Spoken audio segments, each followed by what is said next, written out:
Episode 19. On tonight's episode, we talk Codename Steam, Mario Party 10 drops on Friday. Oh, and Nintendo makes a huge announcement yesterday. Friend of the show, Rogers Base, is with us to break down the announcement, and we discuss our giveaway to celebrate our upcoming 20th episode. Oh my gosh, so much packed in this show, but let's go, go, go, go, go! You are the worst for music, I swear.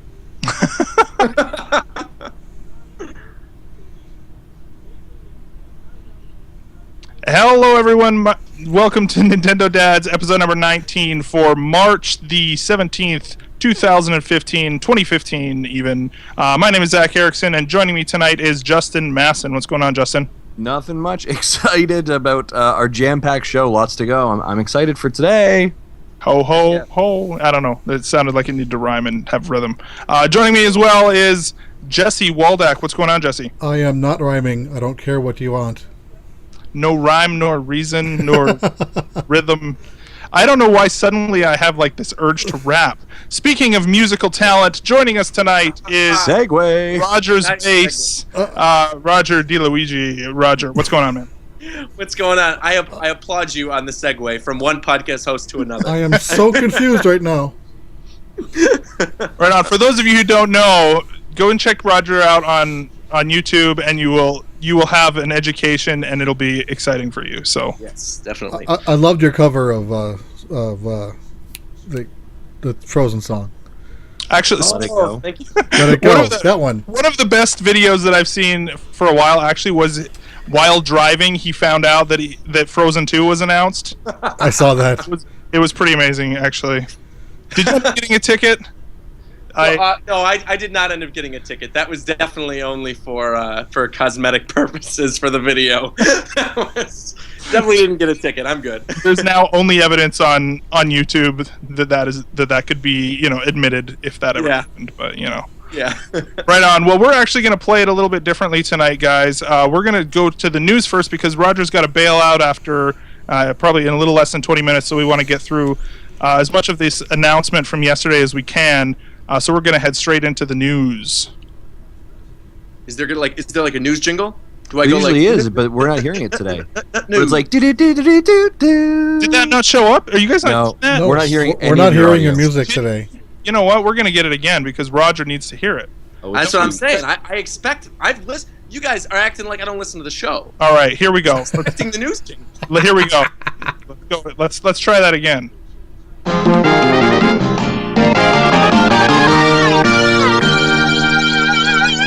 That's a professional podcaster. Go. That's what that I is. was waiting for. There we go. See, I got a kid probably came over and, hey, a little red dial. Let's turn it all the way down.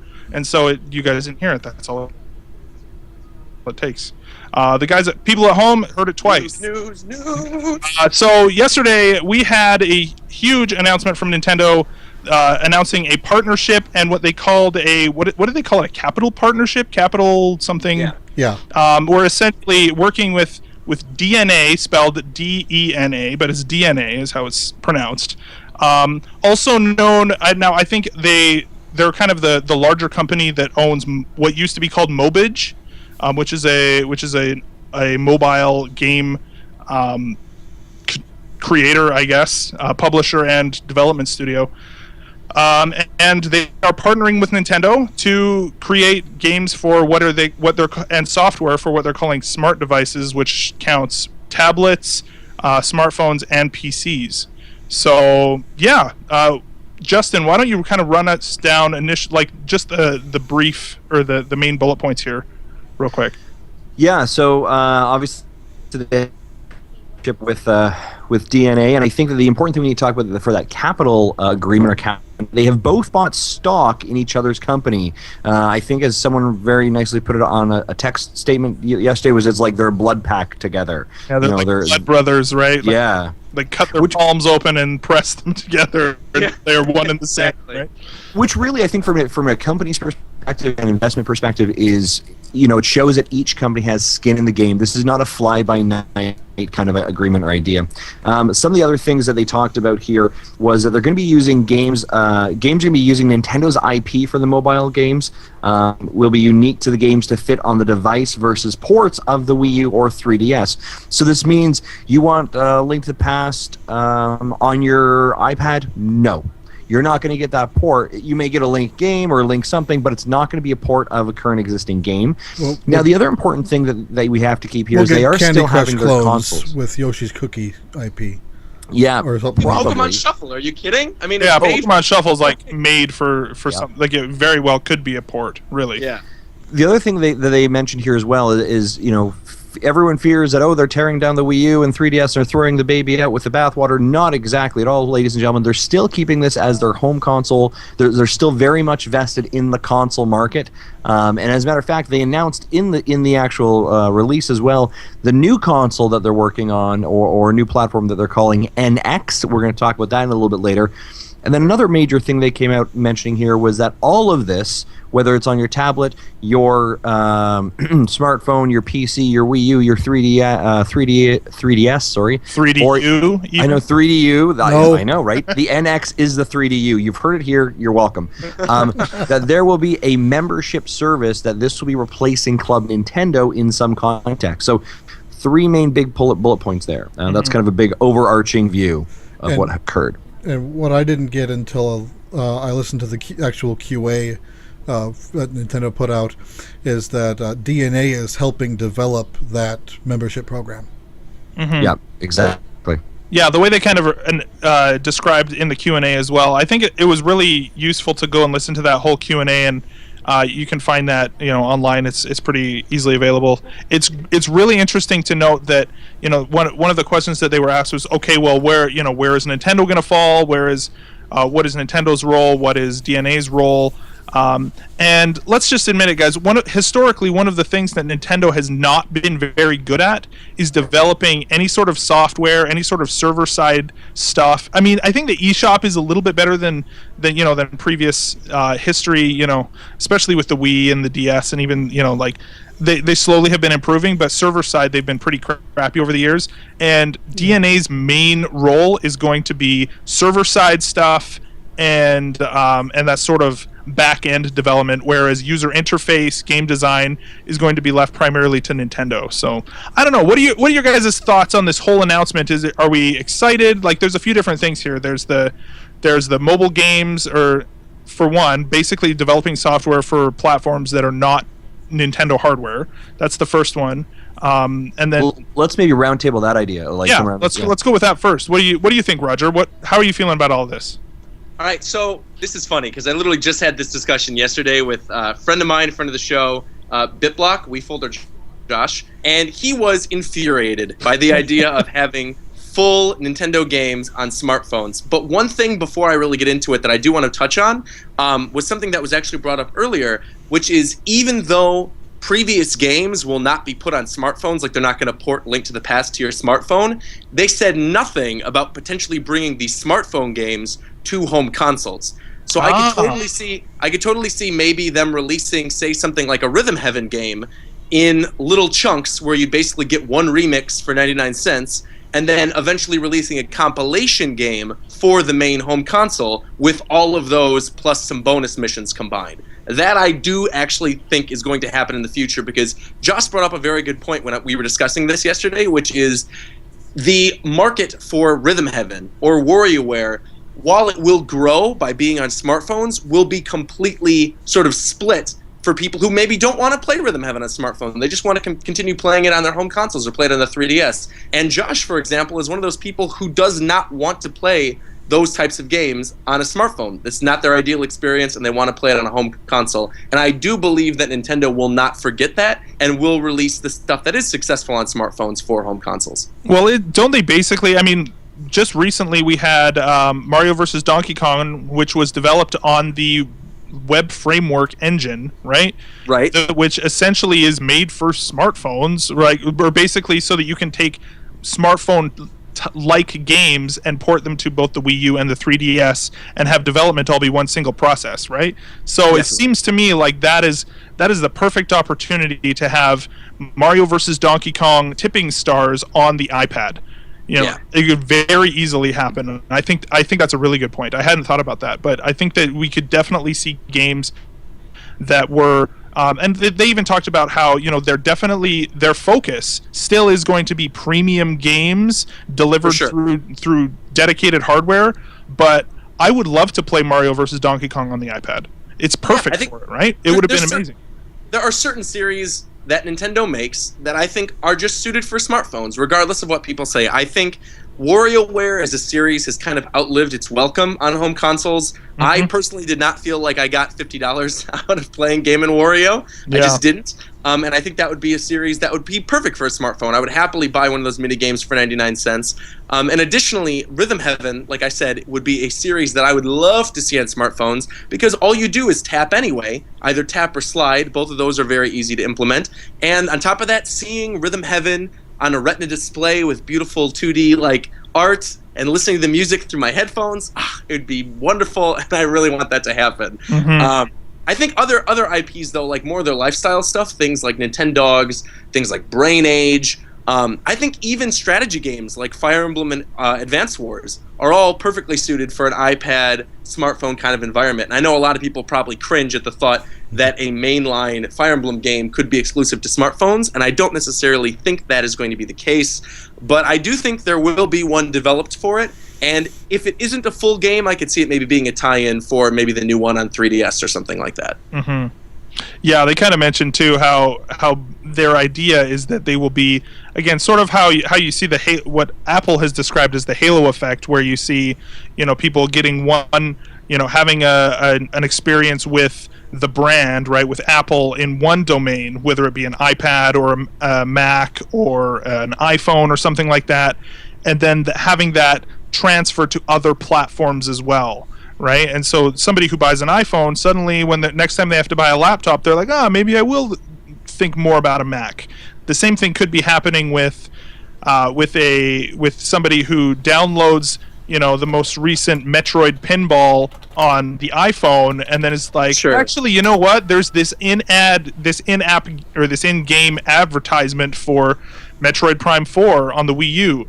I actually would love to do that. I'm going to go buy a Wii U, right? And so. Yeah, I think the interesting part with that scenario there, Zach, is that then they're leaning into their IP and not their hardware, right? Nintendo doesn't own the phone hardware, doesn't own the tablet, so they have to make their strength or their case holistically on their IP. Right, I need to be able to say, and no shocker, the only place I can get Metroid or Zelda or Mario is on Nintendo. This needs to lock it down so that when this becomes a bridge, right? I'm playing it on my tablet or my smartphone. This is a really cool experience. I want to do more of a gamer experience with Metroid. Where do I go for this? Oh my goodness, there's this thing called the Wii U, and apparently there's a Metroid game. Let me go do that, right? This case, they have to lean so heavily in their IPs. And I think the comforting thing that I've heard about a lot of this is that, DNA will not be the ones who will be designing the games or building the games necessarily. They're going to be working with Nintendo, right? Nintendo will take their love and care in their IPs as DNA is moving them over onto the platform, but they're going to be so much in that design and build so that it's still quintessentially a Nintendo product. Because I think out of every video game designer or software creator out there, Nintendo's quality assurance product they deliver is always of the highest standard. And I don't think that's going to slide when it moves into smartphones or tablets either.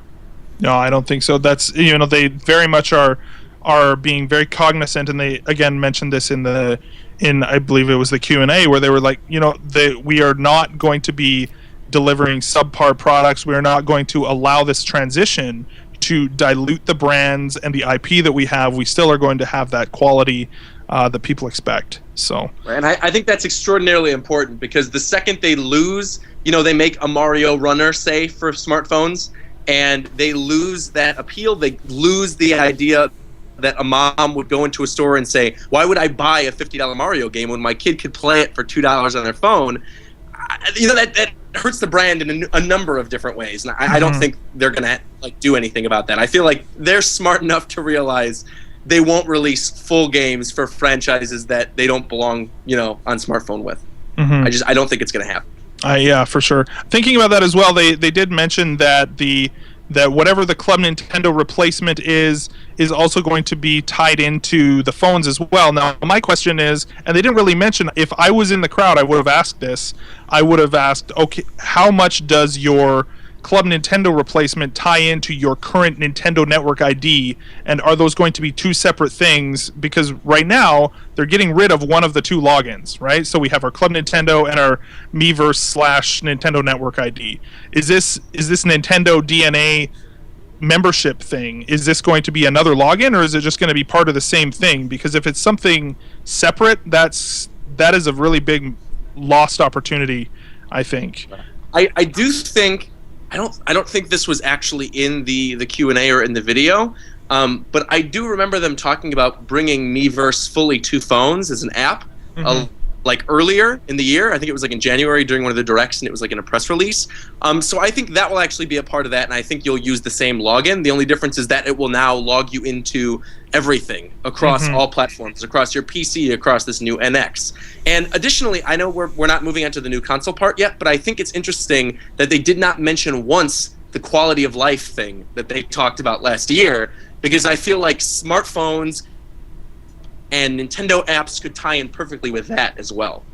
Yeah, that quality of life thing is something that could very easily tie into that. Although it wasn't on the they had the slide where it was their entertainment delivery or whatever it was. It was the 3DS, the Wii U, the NX, and then the PC, tablets, and smartphones. So I kind of want to take two steps down that road with you on that one, Roger, regarding the quality of life. I think by them now entering more securely into the smartphone tablet area, this creates the platform for the. For example, like, could you imagine if you can go down to Best Buy and buy what I would call the Nintendo Fitbit, where you put it on your wrist and it does everything, gets your sleep, gets your calories, and today you're challenged to walk more than Mario does. And Mario, he's, you're in like a digitalized race against Mario to see who can walk the most steps. I think them moving in with moves them into an area where that quality of life is going to come in as a second branch. It's going to make a lot more sense to us than it did, let's say, a year ago. And they're like, hey, we have a quality of life thing. We want to track your sleeping. And everyone's like, that's weird. Yeah. Right? This creates the platform now for them to be able to do that. You look at stuff, I'm using Fitbit, but I mean, that's a prime example, right? Like, it's software on a hardware with another hardware attachment that it does everything for you. Imagine if Nintendo and DNA teamed up with a third party like Sega and then like had a Run with Sonic app, and then you use your Sonic amiibo to unlock like real life paths that you can run around on maps. Oh my god, that would be so cool. I would get back into running. Here's a question that I actually made me dizzy just with that one statement. Do we is the technology that's in the gamepad and in the new 3DS, is it the same technology that is in any smartphone with NFC? Is it the same thing, or is it proprietary? I don't know. Just curious. Sorry, is your question essentially like, is there NFC technology in smartphones? No, well, because like the iPhone 6, for example, has Apple Pay, which is just their marketed version or branded version of NFC, right? Oh, I see what you're saying. So, like, could we potentially use the NFC reader in any sort of smartphone that has an NFC reader to scan Amiibo? I mean, I think so, because in Japan, the NFC reader works with Suica cards, and Suica cards are used on iPhones all the time. Like, you could pay with your iPhone to recharge it. So I imagine it might be the same thing. Yeah, I don't think the technology is proprietary at all. I think that I think they just probably have proprietary encryption for it. But yeah, interesting. Although I suspect that they would limit those kinds of things to their own hardware.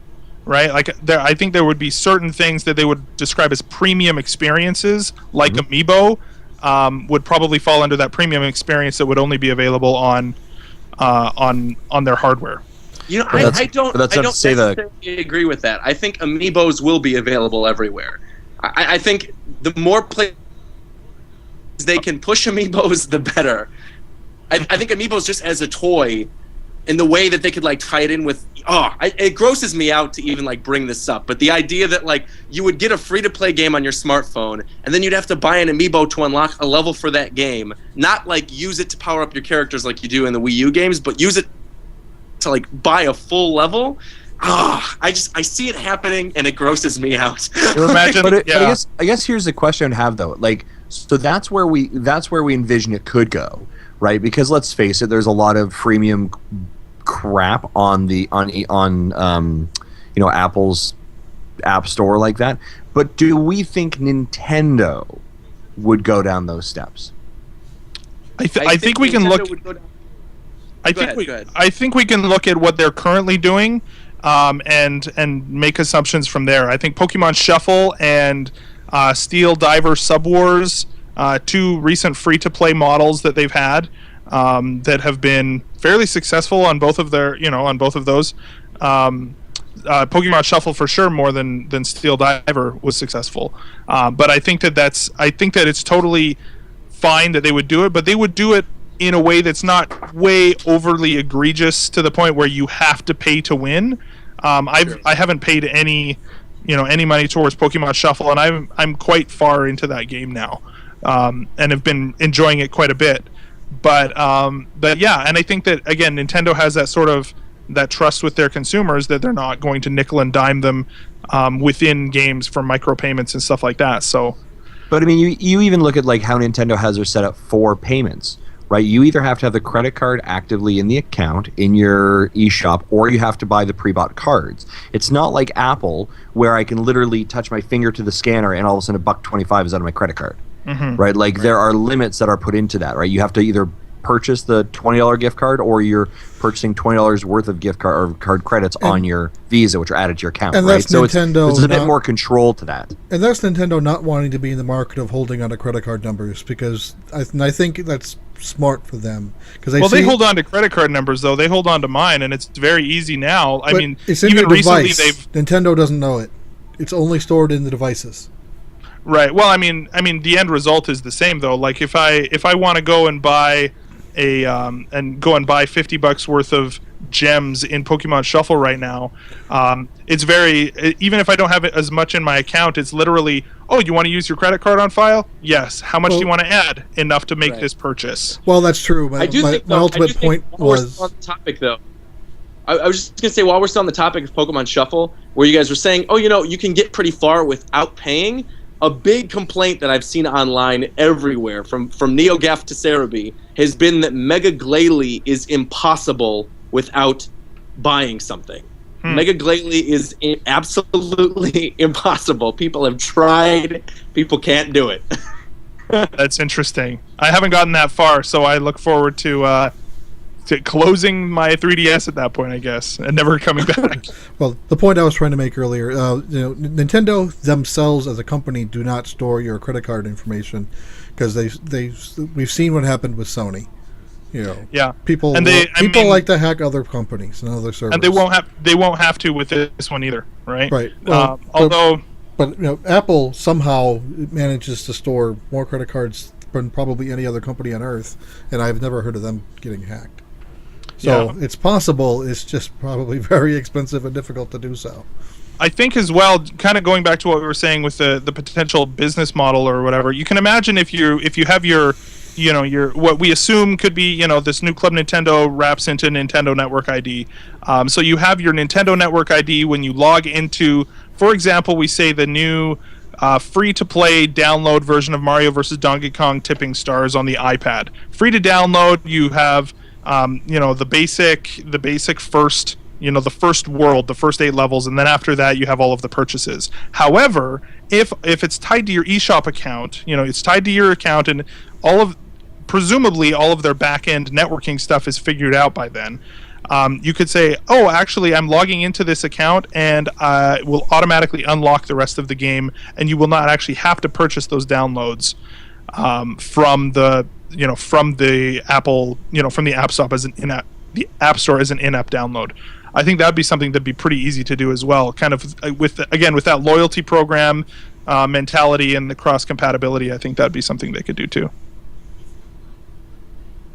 So, anything else? What else are we missing here? So that's the first part, is the smartphone apps. Roger, did you have anything else you wanted to add for that? No, I think people need to take a step back. Really, the people who I'm saying are like concerned about this, people fearing that like this means the worst for Nintendo, or that this is leading to them going third party. Like I'd say relax. Take a step back. Say, listen, you might get a Wario. You might get a Rhythm.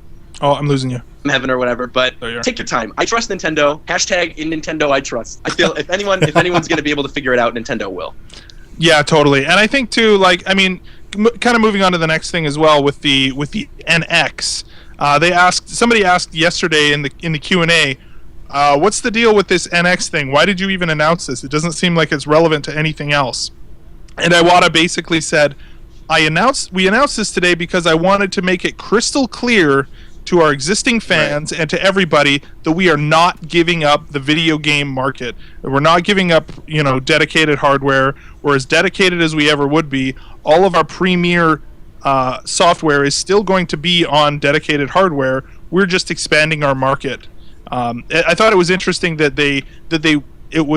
Nintendo felt it important enough to say, this is just as important for us as when we moved to TVs for entertainment. And so moving to smartphones and smart devices is just as seismic of a step for them, as much as embracing TV for entertainment. So I think that's really interesting. It's just going to be another pillar, another opportunity for them to deliver that. But what do you guys think about NX? Like, is there anything we didn't already know? Did they even say anything that wasn't like? They didn't even say if it's a console or a handheld, right? They just said it was hard. They didn't say anything. They just said, we're making something, and we'll let you know more about it next year. And so I kind of did a little math, and I put it in the notes, so you already know what I'm going to say.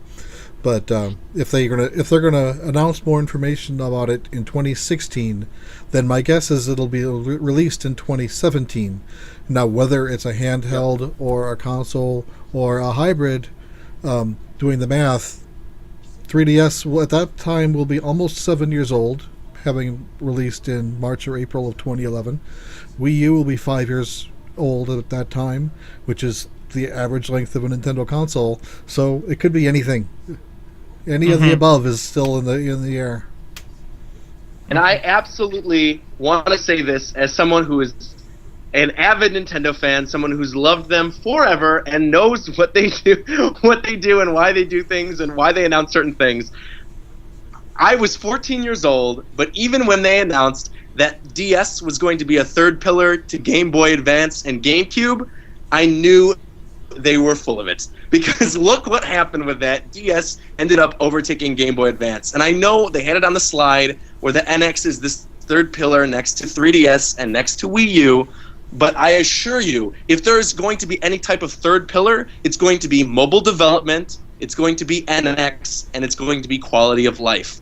There is no way, under any circumstance, that NX is going to survive alongside 3DS and Wii U. I will make stake bets on that right now. Absolutely no way it's going to happen. And I'm agreeing with Jesse entirely, because I think if you look and you do the math, this even correlates to all of the secondary versions of all of the handhelds that have been released before. Because Game Boy Color was 2 years old when Game Boy Advance came out. DSi was 2 years old when 3DS came out.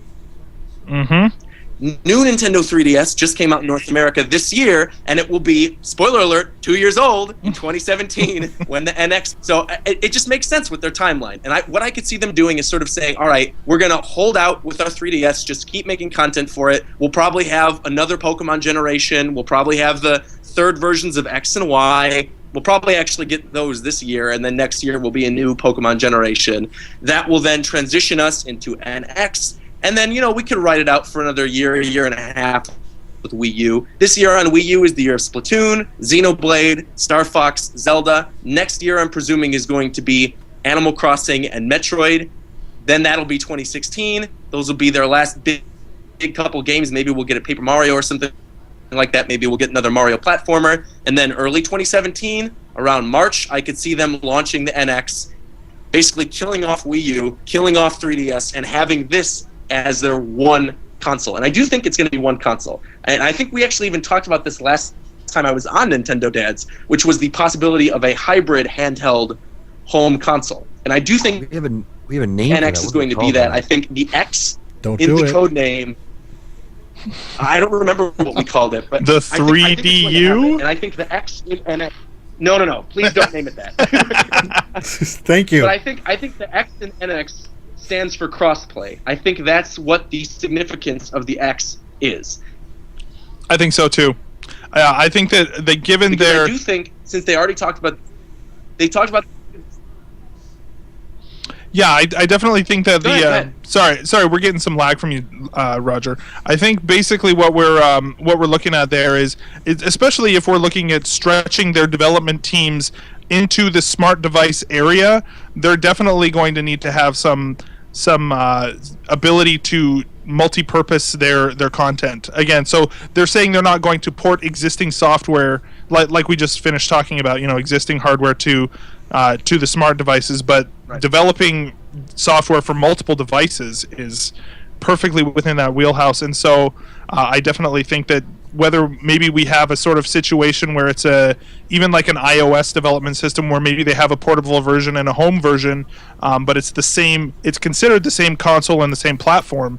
I don't want them to completely get rid of the portable form factor, though. I feel like that is something that I personally have a lot of attachment to, and I don't want there to be, I don't want them to sacrifice one or the other. I feel like it should be one platform that's available for both form factors. I don't know. I don't feel like I want to lose that. I think that's going to be what it is. I think it's going to be two separate systems with the same name but different SKUs. There'll be, the NX Portable and the NX Home, and then both of those will run on the same OS.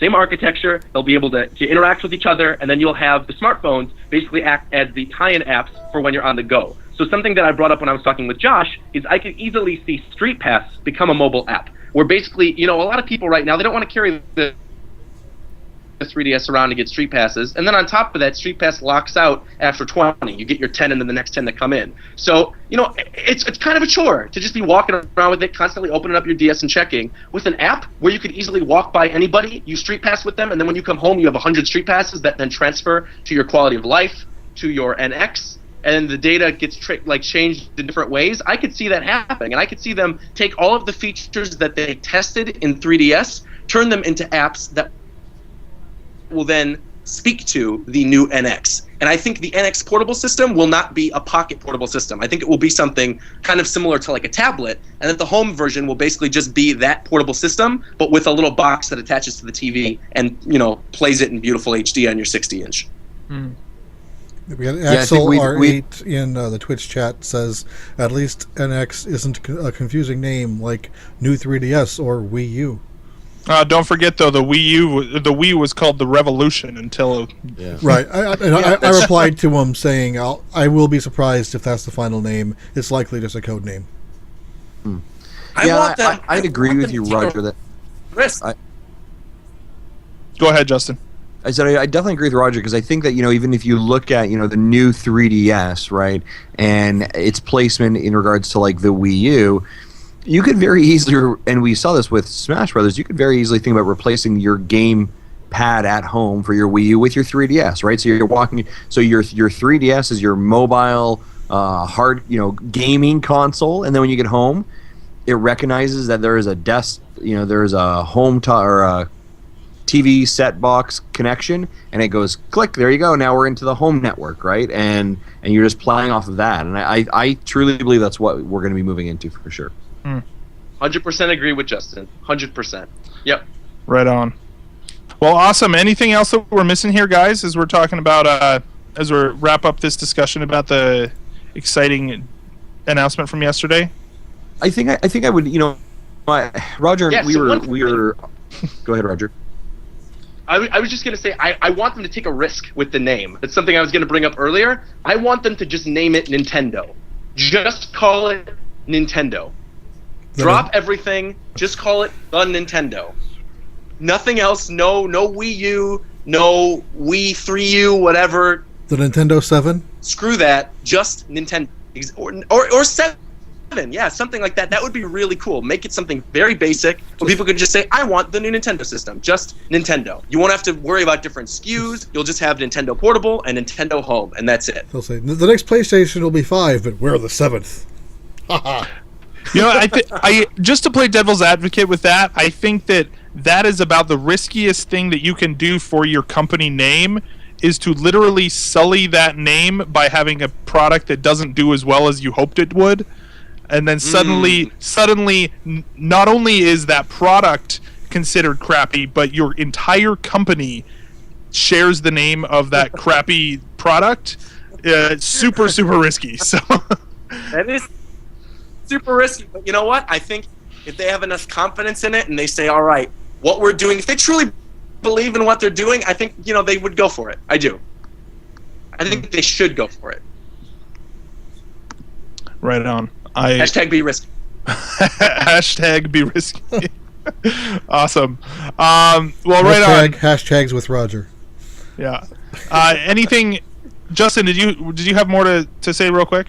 Yeah, I was going to say, we were on a bit of a Twitter chat yesterday, Roger, with the Nintendo Dads account, as obviously this news broke, and we had kind of the entire internet was kind of going a bit wild with this. And I think, Roger, you kind of put it best, and I think we'd kind of reiterate, like, everyone on the internet just needs to take a bit of a moment and calm down, and have faith in a company that has been around for an incredibly long amount of time, who know what they're doing. And unfortunately, some people are like, oh, you're ruining my childhood. No, they're not ruining your childhood. They're actually ensuring they are relevant for someone else's childhood. During most of their childhoods, the company has been 100 years old, so they think they know, they have some experience in trying new things. Yes, exactly. This company is half as old as the United States of America. Think about that. Yeah, and it has more, and it has like so much money. It's incredible, right? Now, interestingly enough, actually, even while we're speaking that, just before we, segue out, Nintendo stock over the last 24 hours has hit a record high in the last 4 years. This is exactly what the investors wanted, and this is what everyone kind of from the the investors and capital perspective were hoping would happen. So we're actually seeing this renewed faith and capital into the company. And I mean, this was headline news on everything. Like this was a video game console announces going into the mobile market, and it gets coverage on huge press releases across the world, right? And the stock is now at like 20. It's selling at like $22 today. Yeah, just last week it was like at 12. Like it literally has almost doubled. I bet you by the end of the week, the stock price has doubled since this point last week. Yeah, like it's so. I think again to the point. Internet, just take a breath. It's going to be a while before we even get there. Be okay that they're moving into new ideas. They're going to do it properly because they're going to control their IPs.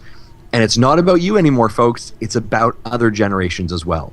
It's about my kids. It's about Jesse's kids. It's about Roger's not born yet kids, right? It's about them being exposed to these IPs and being able to use them successfully and still be relevant and still be useful and competitive. So I kind of don't want to think about it yet, but by the time it gets to 2020, it literally could be my grandchild. My oldest daughter is 16, so yeah, that could happen in 5 years. Absolutely. Oh man. And think about it this way: is that unless parents have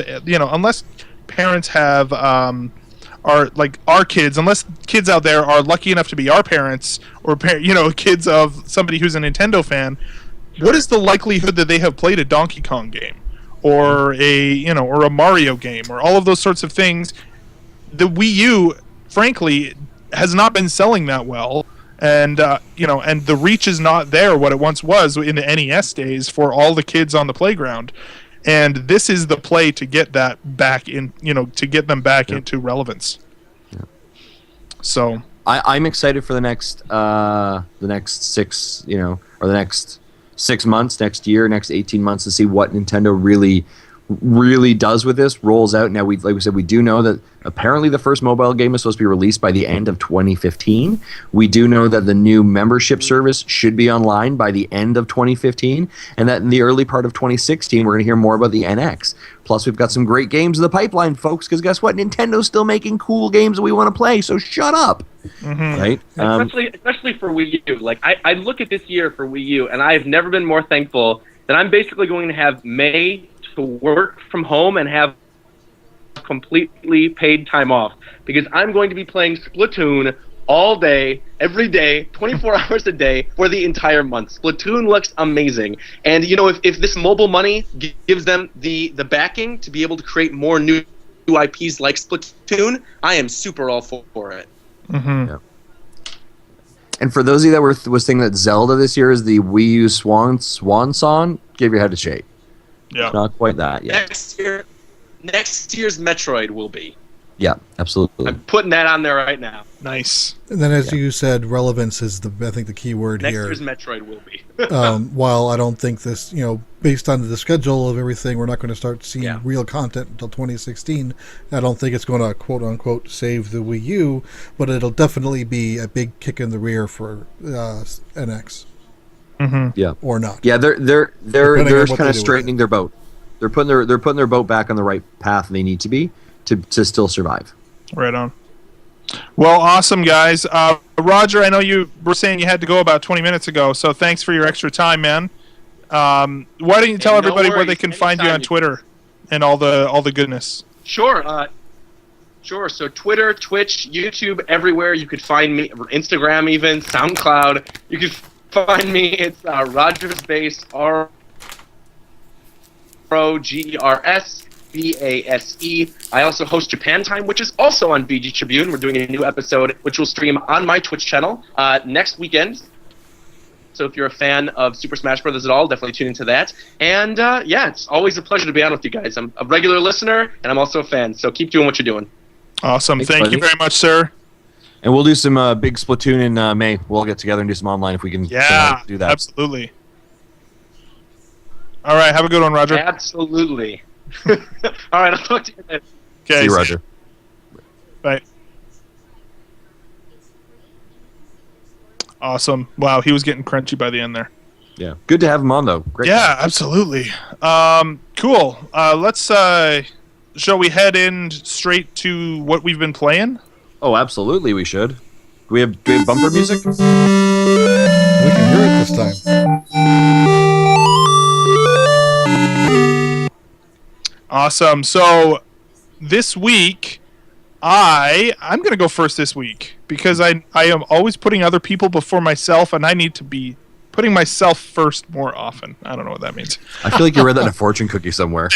Fortune cookie say, you must love yourself before loving others. Okay, so I have been playing Codename Steam. Justin, you've also been playing Codename Steam, and Roger was saying he didn't love this game so much. I kind of am regretting the fact that he was not around to defend his point of view a little bit more. Although I have seen plenty of criticism online this week for this game, and I frankly, I don't know, I don't get it.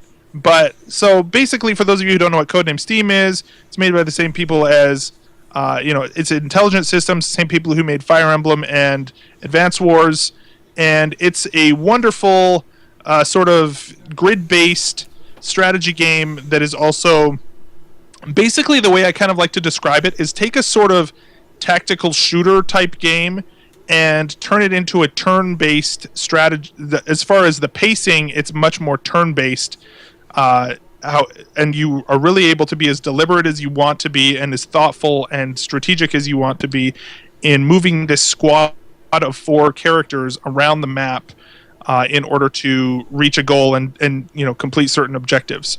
So I am now, I believe I'm, what level am I on? I like on the levels, by the way, as you go through them, it's very clearly like issues of a comic book, as you go through each mission. So I think I'm on like number 8 right now. I just finished the library.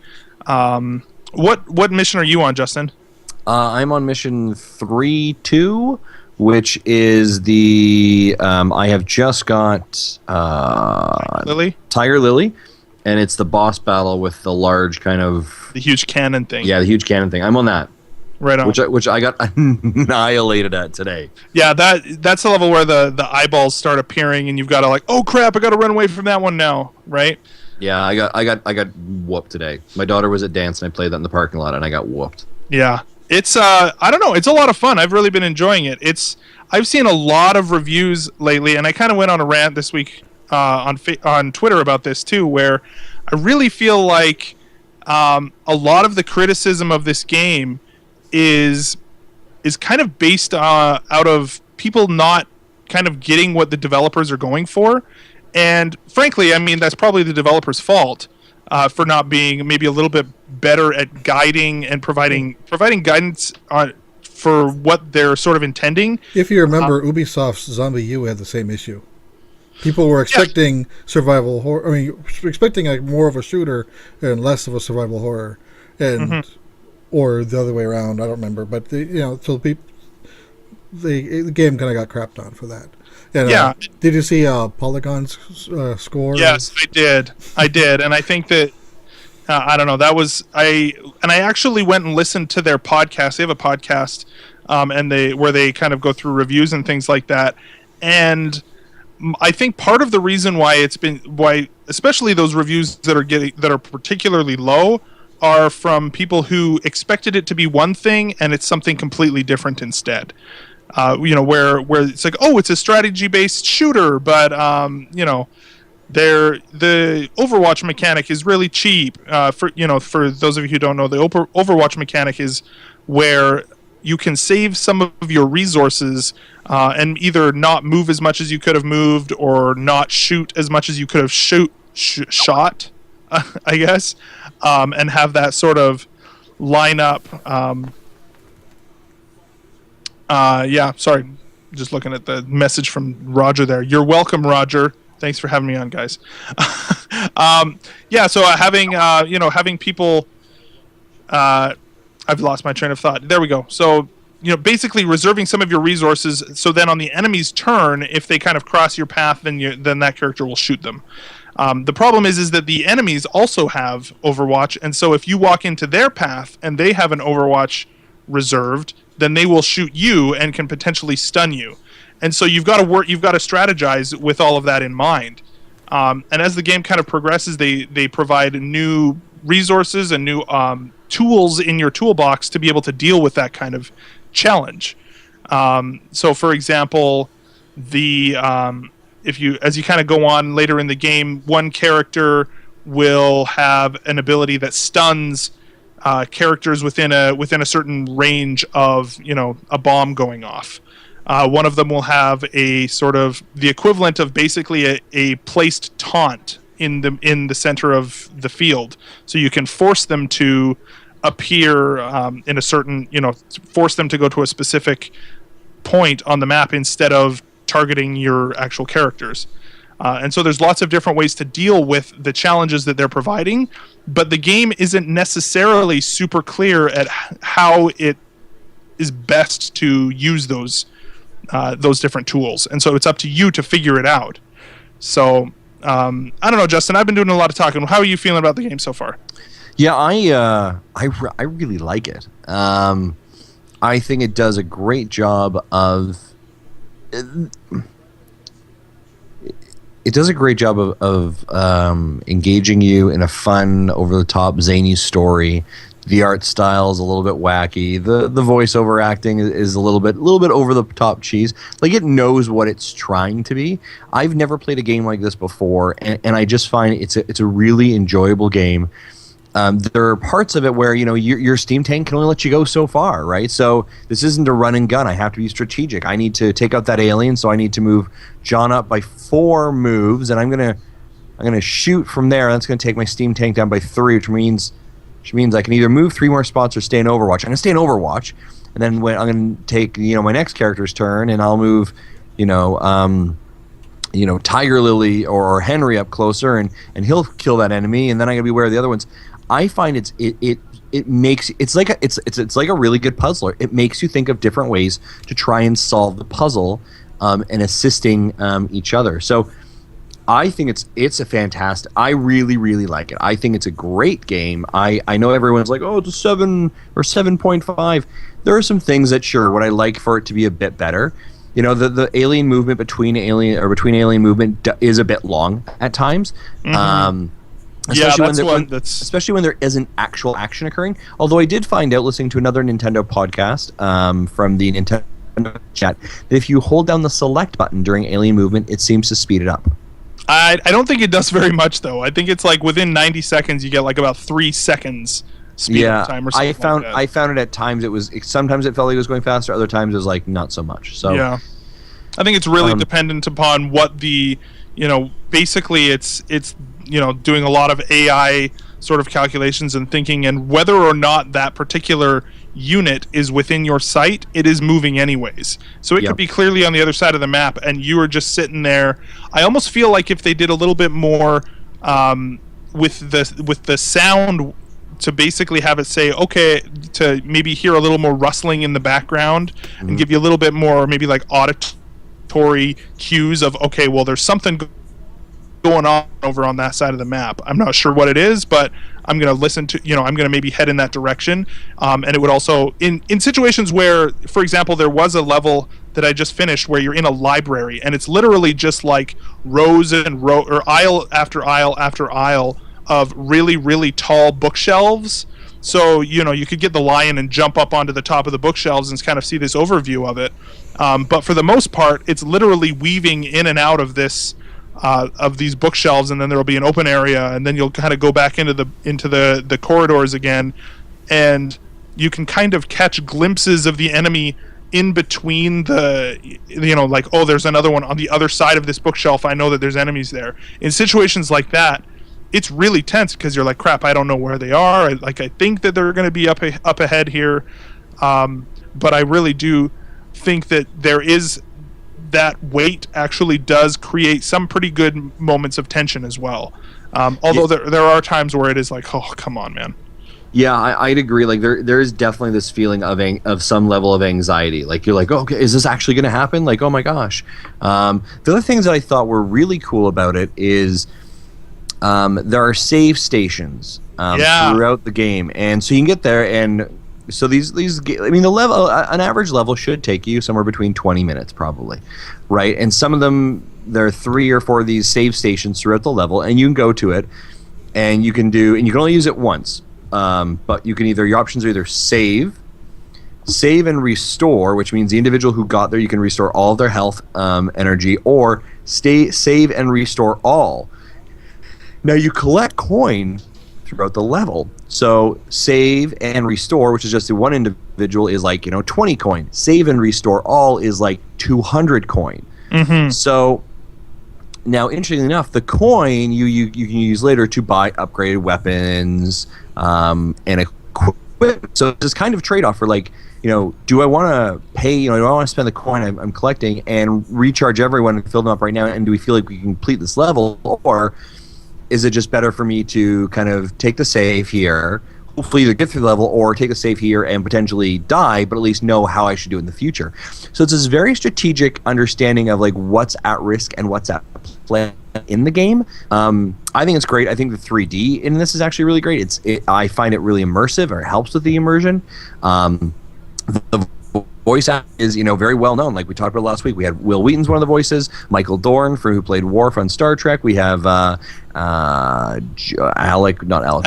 Baldwin, who played Jane on Firefly. So there's a lot of really recognizable voices on this as well.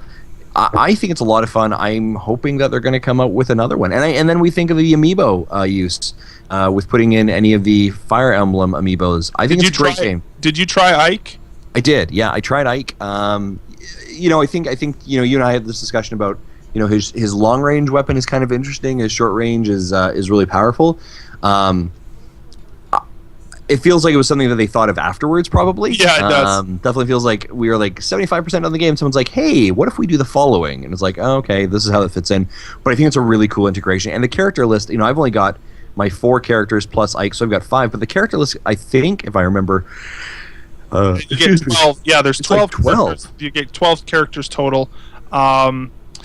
And yeah, I think I just unlocked the, what is it, Randolph Carter, who is like apparently the doctor from H.P. Lovecraft novels, and his super ability, like he grows like these tentacles out of his back or whatever. It's pretty cool. Oh, wow. But I love it, and I think to address another one of the criticisms that I saw of this, I think a lot of what this game is doing is subverting your expectations of the genres that it's doing, or that it's kind of pulling against, or pulling from, I should say. Like as far as using the shooter mechanics, I feel like initially, as soon as people see that it has those shooter mechanics, that people instantly want to do the run and gun thing, like you had mentioned, where really that in most scenarios that is not an effective strategy in most of the levels in this game. And as well, looking at a lot of the other criticisms that I've seen from some of the reviews are that they aren't using these characters as much as they should have. Like I feel like they're not developing these characters as much as they should have. And I would relate this to what has been kind of declared as one of the best superhero movies of all time, and I see that they're doing a very similar strategy.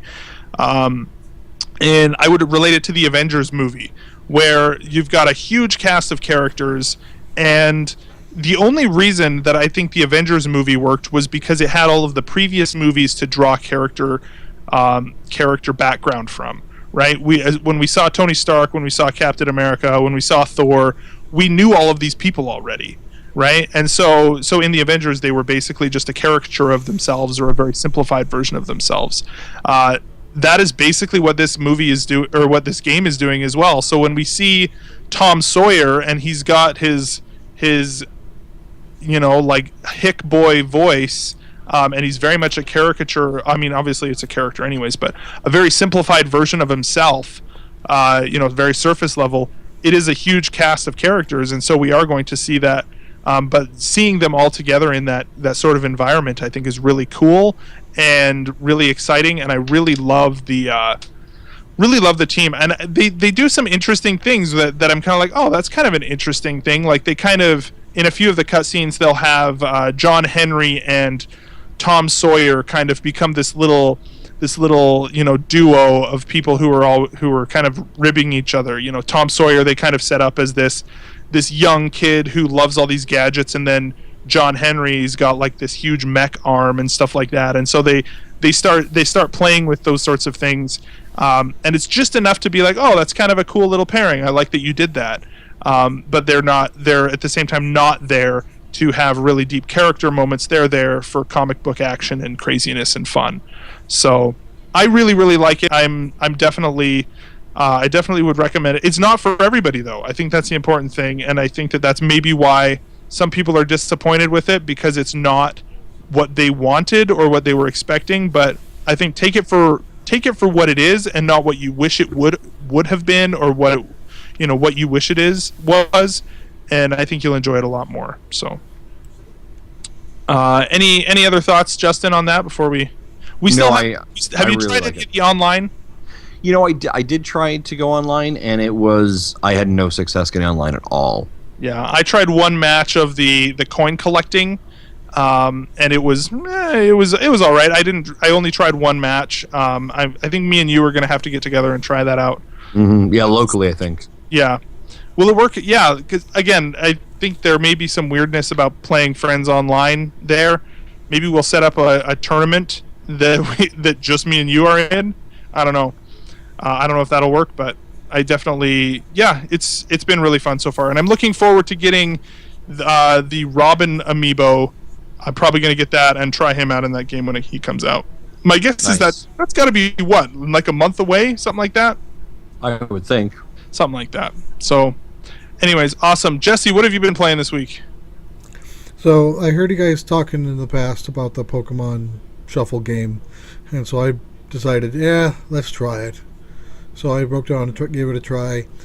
Got like level 50 or so playing it, and but while I understand what it's trying to do, the way I like to play my games is in if I'm playing a game, I don't like to be playing other games at the same time. So when I'm done playing it, I'll just shut my 3DS and put it down, and then I'll come back to it later.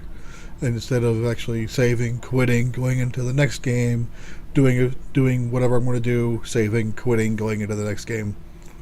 So while I don't think this will be the Pokemon game will be a one I'll get very far in, but I gave it a try. It's kind of what I expected. The thing I didn't like though is I have also played a lot of Candy Crush, and you get the same 5 hearts, but you only lose a heart when you lose a puzzle. If you win a puzzle, you can keep going. Oh, that would be awesome. Where here you lose your heart at the start, and so you lose it when you still lose it when you lose, and so that's kind of a down. Because sometimes I do get on a run, even on Candy Crush, like on the Soda Crush, I'm in the 150s. And sometimes I'll get a lucky run, and I'll hit 3 or 4 of them in a row, and still have all my hearts. And then I'll be stuck on the next level for the next week and a half, 2 weeks. But at least I know I can get on a run and keep going. Where here you really can't. You can win 5 in a row, and you still have to wait an hour and a half, or 2.5 hours to fill up. Mm-hmm.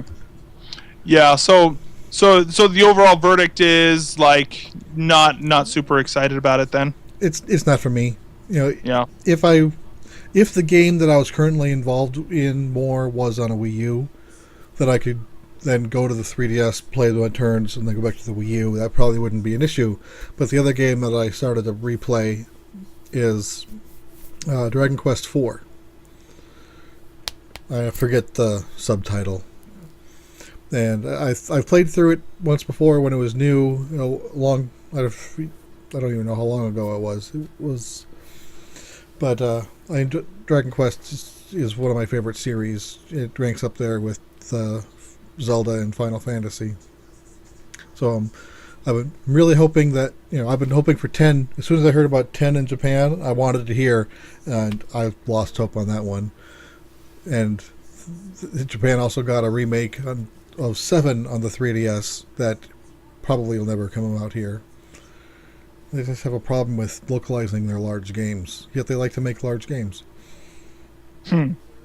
Right, so yeah, and I kind of forgot what the gimmick was in 4 until I started playing it, and then I remembered really quick what it was. I'm like, oh, I liked this. Normally in these type of games, you start out either you build a party right away, or you start with just yourself, and then you add more people to your party as you go along, and then you progress. There's the starting game, and then a good chunk of middle game, and then your end game. This is a little different. It's very bottom game heavy, and with very little middle game, because you actually, as the story goes on, you'll live one character's life for a while, level them up from 1 to about 8, 9, or 10, and then you finish their chapter, and then you go on to the next person starting at level 1, and you level them up, and then you go to the next person. And then eventually, after you've met everybody, something will happen and they'll all meet, and then you're able to mix and match your characters as you want, and then you'll go into your end game. So, which was I normally don't like the early game in RPGs, and so I'm kind of surprised that I liked this game as well as I do. I normally try to spend most of my time in the mid game, but I'm liking this. Right on. The chapter I'm on, you are a merchant, so you actually, the first thing you do is you are on the merchant side of the counter, and other adventurers come to you saying, I want to buy this sword, I want to sell you this club, and then you keep on doing that until you get sick of it, and then go downstairs, tell your boss that I'm done for the day, and then you keep going with the story. But it's kind of weird. I always forget what it's like being on the other side of the merchant counter, which most people don't think of. But which reminded me of a game that was released on Steam 5 years ago or so now, called Recettear, which is basically that. You are a merchant, and other adventurers comes in to buy and sell their stuff to you and from you. So if anyone likes that sort of thing or wants to know what it's like being on the other side of a merchant window, give that game a try. Isn't that like, that reminds me of an eShop game? Was it like, what was it called? Something de Masi or something?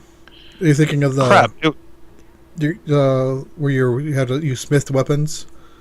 Yeah, Weapon de Masi or something like that? Yeah, very similar to that, yes. Okay. That was like a rhythm game on the eShop, right? Yeah, that was another weird game. I did play through that one too, but that one... Mm-hmm. Yeah, I never played that either. That was actually one that I was kind of like, oh, that's interesting. That was done by Level 5, wasn't it? Yeah. The Game 02 collection or something. Yeah, that was pretty... That caught my eye. I just never picked that particular game up. One of the funny parts of that storyline is there's kind of a messaging system that gets installed into each of the weapons that you lend. You're not even selling them, you're lending them. Right. And then so you risk losing the weapon if they fail, or if they succeed, then you get your weapon back plus I think a part of the quest giver's reward, or the quester's reward for doing the quest. But while you're doing this, you're able to see the conversation that goes on between the quester and their party, if there is more than one, and the person they're fighting.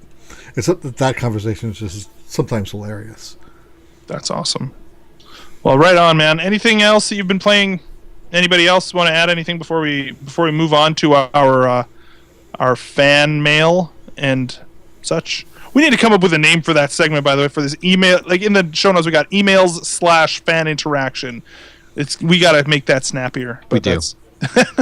No, I don't think anything else I've been playing currently, but I am super excited that this Friday is Mario Party 10 is coming out to purchase, and I know for us, the Masson family, this is a pretty huge deal. We're gonna have like a Mario Party night. So we're excited for this game. How about you guys? Are you excited for this? I have my Toad Amiibo on pre-order, and I'm probably... Justin, I don't know. I know you've got an early schedule usually, but are you planning on joining me at Wednesday or Friday morning at Walmart? No, unfortunately, Friday morning I won't be able to join you at Walmart. Oh, no. Well, I think they're probably going to have a one per customer thing there. I don't know. I'm debating whether or not I want to go to Walmart at like 6 in the morning on Friday to try and get a gold amiibo. I've got my Toad Amiibo on order. I've already received the phone call from GameStop today saying it was ready for pickup for Friday, so I'm excited about that. But nice. I am excited about Mario Party 10. Sounds good. More to report next week, but that's coming out. Getting some early scores, seeing about 65 to 70% for a Mario Party game, which isn't too shocking. Yeah, it seems like it's like what my suspicion is more of the same, right? Well, nothing too groundbreaking. That and what I've heard is it's more of the same but less of the same. Like if you're used to, 60 to 80 mini games in one of these things, but this has more like 40 or 50, or in one mode literally has 10. So yeah, I'm interested though. I'm still interested enough to be like, I think this is the kind of thing, Justin, that maybe like we'll need to like get our wives together, and I think that could be a pretty ridiculous evening, actually. Yeah. I think so. It's funny. I was thinking about this, and I'm like, I'm hearing the scores of like 60, 70. I'm like, oh, maybe I don't want to pick it up, and then I'm like, but really, who's this game for? This game really isn't for me. It's more for my kids. Do you know what I mean? Like these are things that they're going to enjoy playing together, kind of like Captain Toad. So is it worth it? Yeah, I think so. Right? I mean, we all enjoyed the first couple Mario parties because we were young enough, and those were kind of fun games, right? Right. At this point, back then too, right? Like that was totally a new thing. And at this point, the fact that they get to, my youngest daughter gets to bring out her Peach amiibo and use that on the controller as a playing piece. She's gonna love that. Her amiibo? Yeah, she's probably gonna wipe her amiibo. Her Peach wasn't too high. Yeah. So the thing that I'm gonna probably be doing is wiping my Mario amiibo. Well, didn't you get the bundle pack though? No, I didn't. Oh, really? I when I went in order, I was like, oh, I'll just get the thing, and then I don't think at that point they had even announced the bundle pack. So I did not pre-order the bundle. So I either have to get the bundle or I have to go buy another amiibo just for save sake, so to say. Mm-hmm. So cool. Yeah, I'm definitely. Yeah, I'm interested for sure, and I mean, again, I'm getting the Toad amiibo, and that's literally, I think, other than like Hyrule Warriors, which you can use any amiibo for.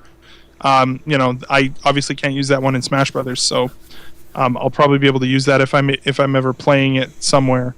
I'm still kind of up in the air on whether or not I want to get this game, but it's interesting nonetheless. So I look forward to hearing your review on it. So absolutely. Right on. Well, I'm kind of iffy still. I want to like this, but Mario Party 8 was crap. Mario Party 9 was fun for about maybe 20 minutes, and then it got old quick. And I'm thinking this one might be. I might rent it one night and play with the kids, and then when we're sick with it and we're done. Because if I buy it, that's pretty much where I can see us only getting one night out of it, and then we're done. So I think this might be a rental for me. Right on. Yeah, and that really, it really depends on who you're going to be playing it with, right? So, awesome. All right, well, let's head into our listener mail.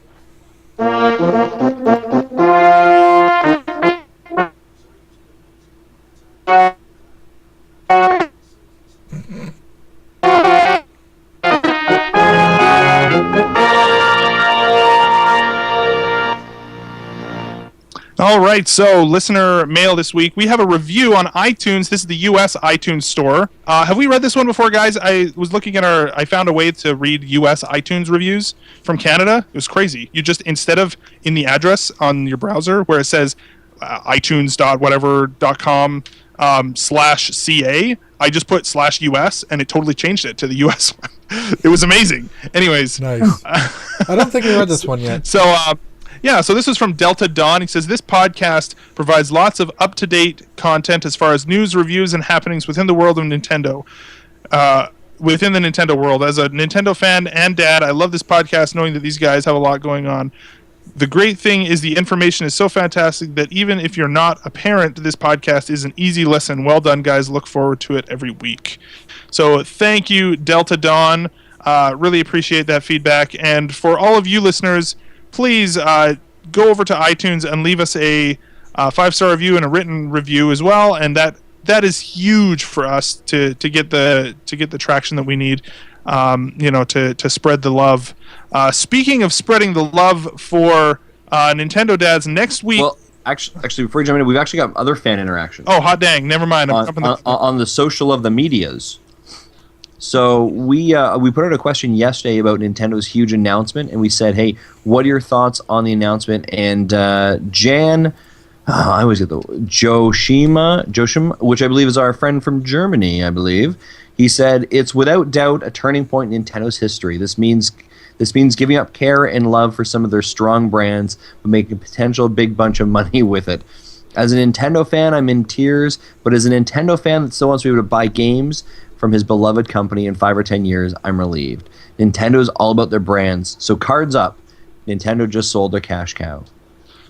So that was an interesting look at it from him. What do you guys think? I mean, we talked about a lot of this earlier with Roger, but anything else you guys want to add to that? I think just going back to it, that it's important to realize that I don't think Nintendo is going to. I think that obviously some of their resources are going to go towards mobile or to what they call smart devices, which, by the way, is just kind of a weird catch-all term that is what I would say consider third-party hardware that is not game consoles. It's like that's just their Japanese term for what we consider smartphones. Smartphones, tablets, and PC. It's interesting that they lump PC into there, by the way. I don't know if they mean like browser-based. Like, what do they mean by PC? I guess that's maybe a discussion for a different day. I saw that in a news article. They mentioned PC, but I don't remember hearing anything by listening to the Q&A itself. It was on the slide, though. Like, it was where they had around the colorful circles slide. Yes, that is true. Yeah, PC was on there. And I don't know if they're just talking about things like Miiverse on the browser. They're on PC right now if you count that, or right? Maybe some of their mobile games might hit Facebook. Who knows, right? So, but I don't think that they're getting rid of anything. They're just opening themselves up to new possibilities, and that they have thought long and hard about what their strategy is going to be, and they finally decided this is the strategy we're going to take with it. And it sounds to me that most of the mobile development will be from DNA, while there will be some Nintendo oversight to make sure that everything they're not ruining the brand. I think it depends on the game, though. I think right. that some games very much will be developed by Nintendo. Well, and the back end stuff is going to be. Wada did say that their main focus is to still make games for their consoles, and I think DNA will be the primary developer for the mobiles.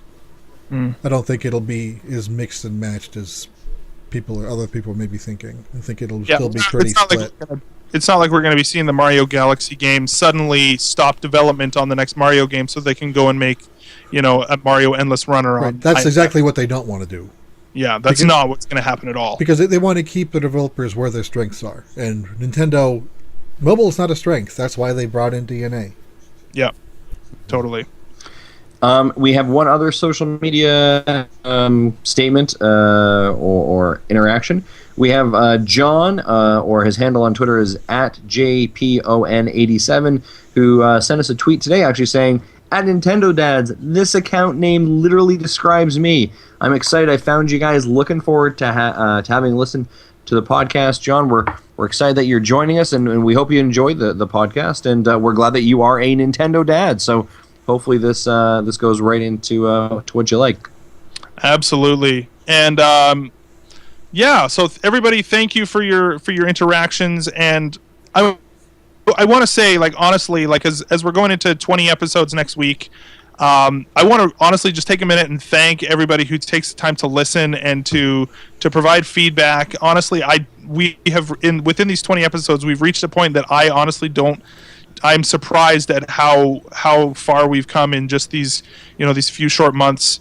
I feel like we've been doing this forever, and I'm so really grateful for everybody who listens to the show and takes the time to interact with us and to contribute and support us in what we're doing. So thank you very much. And as well, just moving straight into next week is episode 20, and to celebrate at episode 20, we are going to, starting right now, if you head over to tiny.cc/NintendoDads20, you're going to find our link for a contest that we're doing. We're giving away $20 eShop credit to any eShop in the world, regardless of where our fans are, throughout the world.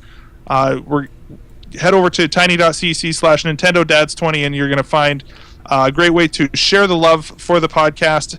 And we're going to choose a winner from those entries to get that $20 eShop credit. So yeah, and I mean, this is a great way for you guys to share the love and also get something in return. So thank you so much again to all of our fans. It's really great so far. So anybody have anything to add? Justin, do you have anything to add as we head out? No, it's It was. I love it when Nintendo releases news for us the day before recording. Yeah. So that was awesome. It's very convenient. Am I losing you? Social media conversation asked about it, and again, as Zach said, thanks for everything and the support, guys. We appreciate it. Absolutely. Jesse, what are your final words this evening, good sir? Nothing. Nothing. I just want to get back to Dragon Quest. All right. Awesome. Well, for me, for Justin, and for Jesse, thanks everybody for joining us tonight. You can follow us on Twitter, Facebook, Instagram, Google+, Twitch.tv, all of those things. You can just put Nintendo Dads in and you will find us.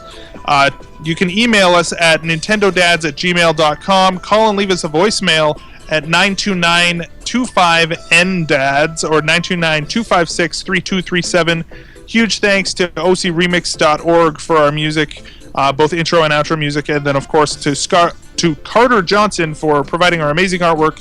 Check out her amazing work at megacarter.tumblr.com, And once again, we just want to remind you guys to head over to iTunes, Stitcher, and VGTribune.com, where you can find our most recent episode and so much more. Thank you once again, and go and check out our contest to win that $20 eShop credit. Thanks, everybody, and we'll see you next week. Bye-bye.